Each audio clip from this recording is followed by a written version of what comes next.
Idris alaihissalam wafat, sedikit demi sedikit iman masyarakat mulai menipis. Iblis dan pasukannya semakin gemar menggoda mereka. Kemudian mereka mulai senang membuat patung. Mereka membuat patung untuk menghormati para pahlawan, leluhur, tokoh-tokoh yang sudah mati. Patung-patung itu diberi nama sesuai nama para tokoh itu. Dari sekedar penghormatan, lama-kelamaan mereka mulai menyembah patung-patung itu. Mereka percaya bahwa patung-patung itu mempunyai kehebatan dan kekuatan yang bisa melindungi dan menentukan nasib mereka. Di antara patung-patung yang disembah itu, ada 5 yang paling mereka agungkan, yaitu Wa'at, Suwa, Yahud, Yauk, dan Nasr. Inilah asal mulanya manusia menyembah patung dan berhala. Tentu saja, ini semua hasil pekerjaan iblis dan pasukannya yang berusaha sekuat tenaga menyesatkan manusia agar tidak menyembah Allah dan masuk neraka bersama mereka. Allah tidak membiarkan manusia tersesat semuanya tanpa petunjuk. Maka Allah memilih Nuh alaihissalam untuk mengingatkan kaumnya agar mereka meninggalkan penyembahan dan berhala dan kembali menyembah Allah subhanahu wa ta'ala. Siapakah Nuh alaihissalam? Nuh adalah cucu dari Nabi Idris. Fisiknya kuat, terbukti dari umurnya yang sangat panjang, sekitar 1000 tahun. Hatinya mulia dan sabar luar biasa. Pikirannya juga sangat cerdas, rendah hati, soleh, dan taat kepada Allah. Nabi Nuh adalah Rasul Allah subhanahu wa ta'ala yang pertama.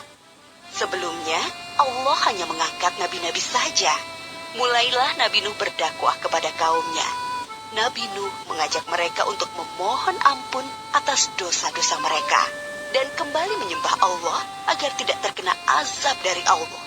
Sangat tekun Nabi Nuh mengajak kaumnya dengan berbagai cara, dengan terang-terangan di hadapan banyak orang, dengan diam-diam mendatangi seorang demi seorang, berulang-ulang, siang dan malam, selama kurang lebih 950 tahun lamanya.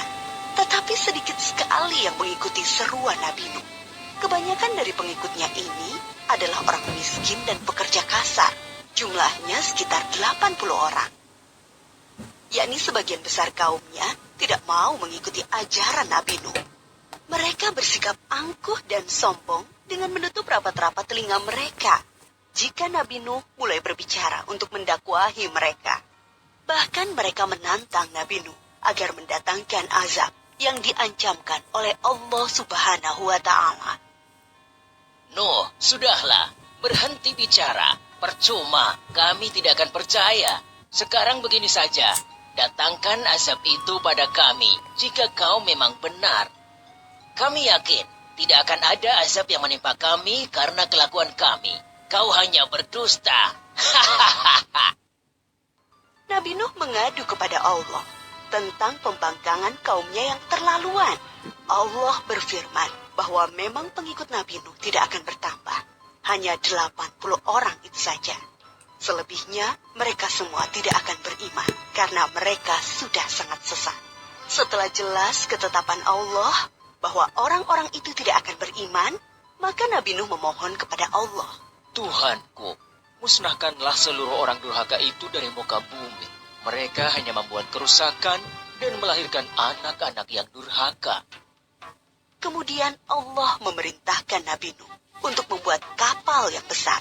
Pada masa itu ilmu perkapalan belum berkembang dengan baik. Allah mengajarkan ilmu itu kepada Nabi Nuh. Maka Nabi Nuh bersama pengikutnya membuat kapal besar terbuat dari kayu. Kayu itu didapati dari pohon-pohon di hutan di sekitar mereka. Ejekan kaum Nabi Nuh semakin menjadi-jadi. Melihat pembuatan kapal itu terasa aneh bagi mereka. Apalagi mereka tinggal jauh dari laut. Lihatlah, Terbukti bahwa Nuh gila. apa itu? Bikin kapal ya? Untuk berlayar di hutan. Nabi Nuh dan pengikutnya bersabar dan tetap tekun menyelesaikan kapal itu. Akhirnya kapal besar itu selesai. Inilah kapal besar pertama yang dibuat oleh manusia. Kemudian Allah memerintahkan untuk mengumpulkan binatang-binatang sepasang-sepasang, jantan dan betina, Semua diangkut ke dalam kapal bersama orang-orang beriman. Semua keluarga Nabi Nuh, termasuk yang diangkut ke dalam kapal, kecuali istri dan salah satu anaknya, Kan'an. Mereka tidak mau masuk ke dalam kapal. Mereka tidak beriman dan termasuk orang durhaka. Sementara itu, langit menjadi gelap. Angin bertiup kencang, petir menggelegar. Hujan turun sangat lebat. Dari dalam tanah memancar air yang semakin deras. Juga dari dalam rumah-rumah penduduk, dari dapur-dapur mereka. Dengan cepat, air membanjiri bumi. Makin lama makin tinggi, menenggelamkan rumah, pohon-pohon, dan tentu saja orang-orang di luar kapal Nabi Nuh.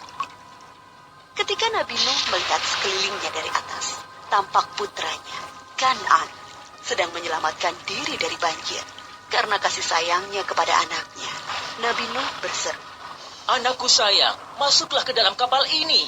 Tidak ada yang bisa selamat dari azab ini kecuali yang berada di dalam kapal. Tidak, ayah. Aku akan memanjat bukit yang tinggi. Pasti aku akan selamat. Tiba-tiba datang gelombang besar, dan Kan'an tidak terlihat lagi. Dia termasuk yang dibinasakan. Nabi Nuh sangat sedih, tetapi beliau menerima keputusan Allah. Di dalam kapal, Nabi Nuh bertasbih, memohon ampun dan berdoa tidak henti-hentinya bersama orang-orang beriman. Setelah beberapa hari, Allah memerintahkan bumi untuk menelan banjir itu. Hujan berhenti, air pun surut masuk ke dalam tanah. Kapal pun berlabuh di daratan lagi. Orang-orang beriman keluar dari kapal dengan tetap bertasbih. Syukur yang tiada terkira. Mereka memulai hidup baru tanpa gangguan orang-orang kafir yang sudah tenggelam, dibinasakan Allah karena kesesatan mereka. Kisah Nabi Nuh memberikan kita pelajaran bahwa durhaka kepada Allah dan tidak patuh kepada Rasul utusannya membuat manusia ditimpa azab di dunia ini maupun di akhirat.